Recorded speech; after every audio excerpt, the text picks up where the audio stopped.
Hello, welcome back to the channel, and today we are going to talk about SaaS product prioritization and why founders don't think about it. When a SaaS product feels clunky, we obviously blame UX, but 9 times out of 10, the problem is not about the UX, it's about the prioritization. Products Live 2025 report says that the Kano, Rise, and Impact effort are the most used platforms and frameworks are still used. But the problem is we are doing that to a messy backlog, and that's why the results are not good. So today I'm going to show you how to clean your backlog using the frameworks that most of the founders on Reddit swear by. And then how to run these frameworks so your roadmap is based on signal, not noise. Why prioritization comes before. UX Matter has been saying that for years, and I have been, reading their articles for like 10 years. If you build wrong thing first, then the effort of the design has been wasted and there is not going to be good outcome of that. And a medium design bootcamp puts it very bluntly. A great UI cannot save a product solving a wrong problem, which is why before any wireframe or UI design or diving into design process, I like to filter the features beforehand. So let's dive deep into the frameworks. There are many models out there that founders found very useful, but most of them are not database, and some of it used in other industries very well, but not in the tech startup or maybe SaaS products. But we have found that these three are the most commonly used in the tech SaaS product prioritization frameworks that helps founders to prioritize all of their features and what to build and what not to build, because that's the most important part. That's product owners and product designers will come into the place and decide what's good for the product and what's not. The first one is RISE, reach, impact, confidence over efforts. RISE is basically work on a scoring system and is a go-to when you have equally plausible features and cannot decide which is very first to build, or you need a data-driven way to prioritize the task, prioritize the features. So what we are going to do is learn about what is RISE and how it works, and I will give you an example. So reach is how many users is going to impact by this feature. Like you have selected one feature and you're going to score it. So first we're going to see about that feature, that how many users is going to reach. So one reach point is equal to 1,000 users. For example, you are going to reach 2,000 or 15,000 users. Your reach point is 2 or 15. And if you have a smaller user base, use 100 as one reach point. Now, impact. How much users are going to get impact from this? Now, this is going to be on a scale. So what I do is I use this scale system that is very standard. Is 3 is for massive, 2 is for high, and medium is 0.5 and low is 0.25. And this is the scale I set it. So what happens is if I am going to see is how much impact is going to create on that users, we'll vote within the team and we'll decide what are the impact and do the average and put in the equation. What is the formula? Reach multiplied by impact multiplied by confidence over efforts. So now we have reach, now we have impact. Now we need to find confidence, and we discuss with the team that how much confident are we when we are launching this specific feature. And everybody has its own system and own, data to provide you that I'm this confident. Sales are saying this confident. The products teams are saying different, but you're going to get an average on that, and then divide it by the efforts. Efforts are how much time would it take to build and design. Now you have the score. What happens is I'll show you here. What is RISE framework? As I told you, that reach multiplied by impact multiplied by confidence over effort. So for example, we have this example that is by productstrategy.co is this feature, two-factor authentication has a positive reach factor 72. It's going to impact the 5, like they have their own scale. So that's the most impact level. Now they are confident 75% that it is going to impact that much. And now what's the effort that is going to be required? So that's a negative factor. We consider a negative factor. So as you see, is the effort is 2, which means it's low. It has its own scale. You can describe your own scale over here. Now the RISE score found is 135 by doing this calculation. Similarly, we see Apple Pay integration. This reach is good, impact is not much, confidence is a little shaky, and effort is more than the first one. So this is why the RISE score is 33. Similarly, different features, and now you have the highest scoring feature, that is two-factor authentication, that's required to build first, and then Apple Pay integration, then resting shopping cart and guest checkout management. Oh, sorry, improvement. So that's how you utilize RISE framework based on the data, and you have equally plausible features that you have to rank them somehow by the basis of data. So that's how you do it. First, if you have that, and for smaller startups, I have something for them, and I'll show you in a second. And the second is the most common industry standard is impact effort metrics. It has 4 quadrants, as you can see on the screen. There are quick wins, there are major projects, there are fill-ins, and there are time wasters or time sinks. So what happens is we find the quick wins. Quick wins are the one which is high impact and lower effort, which means these are the first one to build. The major project quadrant would be high impact, high effort. That's going to be major product. That's not a quick win because it requires high effort. And the third quadrant would be fill-ins. That would be low effort, low impact. That we'll try to do, but if you have a spare time. But if you have low impact and high efforts, that means there's a time sink. Time wasters probably never do it. You just do the 3 quadrants: quick wins, major projects, fill-ins. For example, let's see on the screen. As you can see in this a really good chart that is from HR Solutions. And this is the framework that everybody in this industry use, like not in the tech industry, but HRs, other factories, or maybe some other industries that try to use this framework, because this framework does not require the data, but it requires how much effort and how much impact that is going to happen. And that's the mutual understanding between you and your team.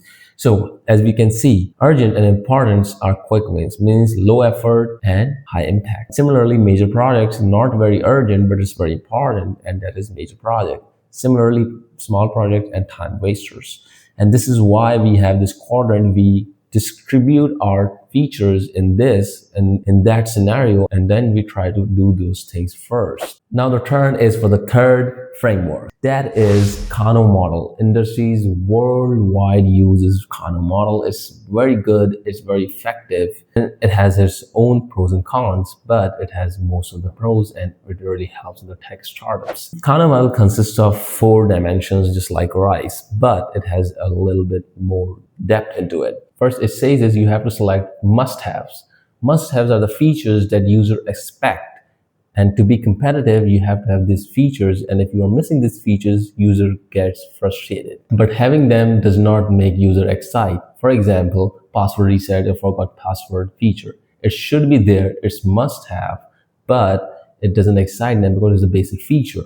Similarly, there are other attributes. The second attribute is one-dimensional. It is very important because the more you do it, the more satisfaction user will get. For example, the faster load animations, faster loading, something that will make users, oh, that's good. That makes them feel satisfied that they did not expect it or they got it. And similarly, we have third, delighters. Delighters are the one users never expect, and they found it on your application. And these are the main takeaways. And that's where you gain your users and stay on your platform. Delighters are wow factor of the application. For example, automatically data visualization without even setting up anything, and you get your dashboard. So I know many softwares that needs to be configured to get the data on the screen or data visualization on the screen. And people don't expect to get more data visualization or data charts on your dashboard by its own. And that's a very delightful experience, and that's why it's called delighters. And now the fourth one is a very important one as well: indifferent or reverse. Features that users discourage or don't care about or actively dislike. So there are four different attributes in this: must-haves, one-dimensional, delighters, and reverse or indifferent. So basically, Kano model works on the real data. How to run the Kano model is by doing the survey and ask two questions of per feature. And what it does is, what if the feature exists, and what if the feature does not exist, and take their emotional response to the form. You can have 30 to 50 surveys to get the right data, and it's enough for you to understand about that feature, if it's good enough, it's a delighter, it's a reverse, it's a must-have, or it's a one-dimensional. Let me show you how Kano model graph works. Now you can see on the screen there's a very complicated quadrant, but it's not complicated, it's very simple. It's basically, what are the must-haves is the basic features. So what are the basic needs to be done. It's dissatisfied, but it's also well fulfilled because it needs to be there. But if you want your product to be top notch and people love to use it, use the delighters that increase satisfaction level and fulfillment level. And the performance needs is basically between those, is one dimensional, is those people would not expect, but it's very important as well. So that's where your performance increases. So when you have these three sorted out, what are the must-haves, one-dimensional, and delighters, that will make your application more usable and your users will be very satisfied. I hope you understand these models, and if you have any question, I can give you a little bit of explanation in another video in detail per model. So when to use these frameworks: clean up your backlog, prioritize according to the business strategies. Where we use impact effort method is for faster alignment in workshops and startups who are trying to get on top and they don't have data, they're just starting out. RISE method is a data-driven method. It can give you the comparison between the features. Kano model, on the other hand, understanding what delighters are and what's expected. So you will understand, okay, so these are delighters and these are the users going to be expect, and these are the time wasters or inverse or indifferent. To understand this all, you just have to be clear on the goal, features, and then you try to decide which model to use. So I've been researching on this topic, how to clean your backlog, how to prioritize it, and I went on every forum I could. And Reddit is one of the good platforms where people discuss their problems very efficiently. We know that some of those founders over there have some explanations, have some way of doing prioritization before using any of the model. So what I have found that before diving in those models, RISE, impact effort, or Kano model, you should have a clear features list. Problem is, we try to see our backlog. There are a list of features that our sales and support and customer success team has put it into, and you got your interviews and user interviews, and you put all the features in the backlog, and it's cluttered. And when you try to prioritize it, it doesn't make sense, and it's a lot to take in, and you didn't know how to prioritize it. So first, clean your backlog. How would you do that? First is count word volume. Log every request in one tool, merge duplicates. Okay, so every duplicated log over their feature request needs to be merged, or similar requests. For example, there is a request for multi-user roles and the admin preferences. If there are two requests, first says is multi-user rights and other says admin rights panel. So these are two requests that are similar, so merge them, because obviously there are going to be role management system or admin rights system where he can manage the roles of people. So that's rights and roles. So basically that needs to be merged into one place. So this is how you merge all of the duplicates or similar concepts or features. And step number 2 to clean your backlog is to weight by high customer value. For example, if you have an enterprise client worth of $10,000 MRR and there are 50 users, free users basically, and they are requesting for some specific feature, and there are some requests from the high paying client, and then obviously you will pick the high enterprise value client features first, because that's how you will run the business, and that's what important is, because that client is on the business. You will not listen to the free users first. If an enterprise client worth 10,000 MRR asks, it's a higher multiplier than 50 free users asking. And the third way is to merge and dedupe, remove any duplicate features, as I told you in the first step, but here remove all the duplicates and combine requests that find similar. Now, step number 4 is stakeholder scoring. For example, customer support, sales, engineering, everyone in the team try to score the features according to the strategic business planning. Now, multiply the vote volume by the customer weight, add stakeholder scores, and only then run RISE, Impact Effort, or Kano. Now, here's a story time. So I was working with a B2B client, and there was 10 widgets on the screen. And it was hard to decide which one is the most used widget and which one unusable or disliked. So after merging the duplicates and seeing the request, by going to customer values, seeing the business strategies, finding and doing the scoring system, we found out that there are 2 features that are really on the top and used by every users, and it's important for the sales to close deals. Now we ran them through impact effort metrics. What happened there is we found these 2 features are quick wins, like low effort to build and high impact. What we did is we took all of these prioritization and put it on the survey and follow the Kano's model. We found out that these 2 features are the one-dimensional, which is delightful and high impact, and it should be must-have. Meaning that improving them would be a higher satisfaction for the user and fulfillment. So one sprint later, 15% on the increase of customer retention and 50% of the less clutter in the backlog. And our priority was very clear at that time. So what's the takeaway of this video? What I think is your UX is not broken because your design is bad.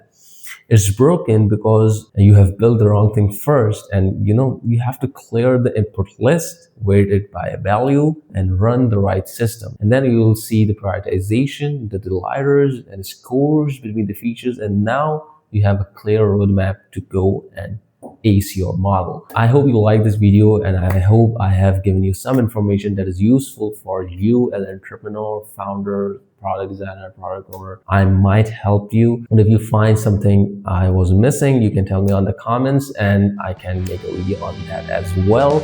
Until then, take care.